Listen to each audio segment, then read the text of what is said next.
السلام عليكم ورحمة الله وبركاته. أعزائي تلاميذ الثالثة إعدادي،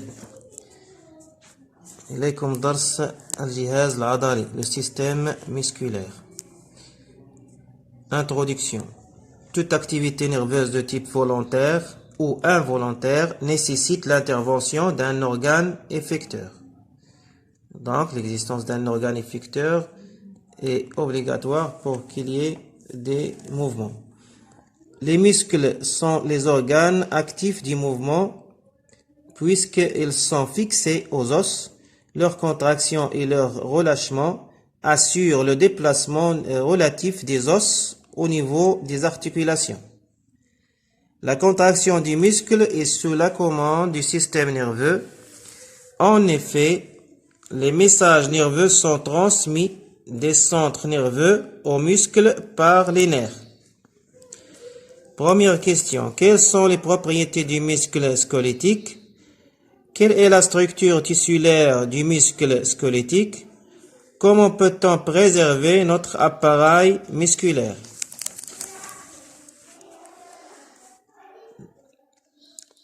Les types des muscles. ما هي أنواع العضلات؟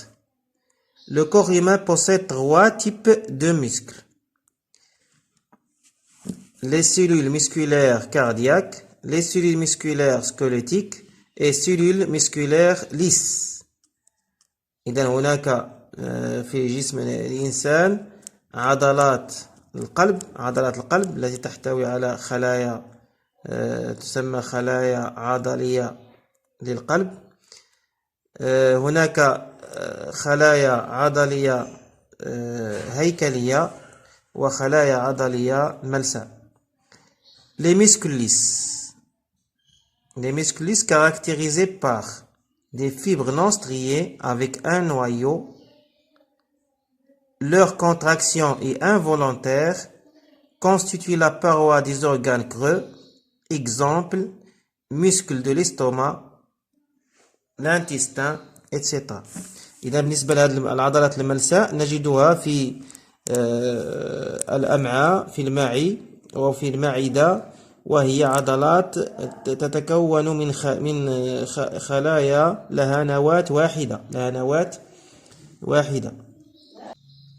Le muscle cardiaque, caractérisé par des fibres ramifiées et striées, constitue le cœur. Leur contraction est involontaire. Les muscles squelettiques ou striés, caractérisés par des fibres striées multinucléées attachées au squelette, leur contraction est volontaire. Exemple, le biceps, le triceps. إذا بالنسبة للعضلات الهيكلية فهي تتكون من خلايا متعددة النواة، ليست بها نواة واحدة وإنما عدة نواة، ترتبط بالعظام، ترتبط بالعظام وكذلك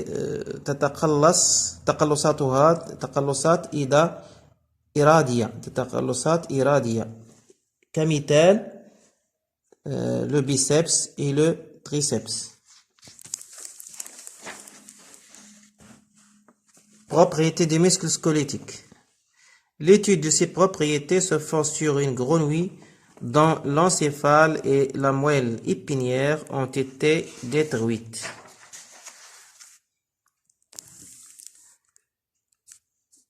Comme vous voyez ici, les expériences, résultats et conclusions.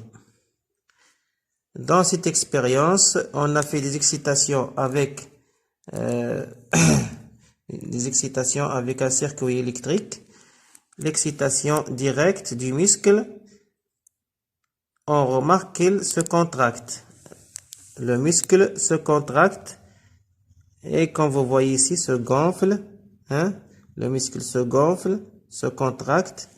Donc, la première propriété, c'est qu'il répond à l'excitation. Le muscle se caractérise par l'excitabilité, c'est-à-dire qu'il répond à l'excitation. Et aussi la contractilité. Puisqu'il se contracte, on parle de la contractilité. Donc, d'après cette expérience, on peut en déduire les propriétés suivantes du muscle. L'excitabilité et la contractilité. Deuxième expérience. Comme vous voyez ici, on a attaché le muscle. Voilà sa longueur. Après l'attachement de 20 grammes, vous remarquez ici une prolongation du muscle. Hein? Après isolement de cette poids, 20 grammes, le muscle revient à son état initial. Donc, le muscle s'allonge lorsqu'on ajoute la masse 20 grammes et reprend sa longueur initiale lorsqu'on enlève cette masse. Donc, on en déduit que le muscle se caractérise par l'élasticité. Hein?